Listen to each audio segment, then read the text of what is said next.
د برکت تپاره په جب کې چې کمې پیسې پرتی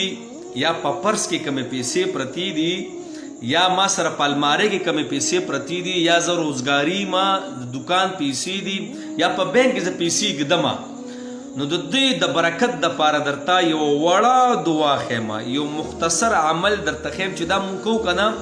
نو زمونږ جب بجي چرې هم نه خالي کیږي ښه پرس په د زنانو چرې هم نه خالي کیږي بینکونه به خالی کیږي نه او زمونږ چې کومې د روزګار پیسې دي او المارۍ دي هغه به خالی کیږي نه چې مونږ پکې دا وړوکی عمل کوو ښه نو عمل څه دی ګوره اسان عمل دی ښه کله چې زه پیسې ږدم په خپل جب کې یا په بټوه کې پیسې ږدم یا جی زنانه دي په خپل پرس کې پیسې ږدي یا المارۍ کې پیسې ږدي یا روزګار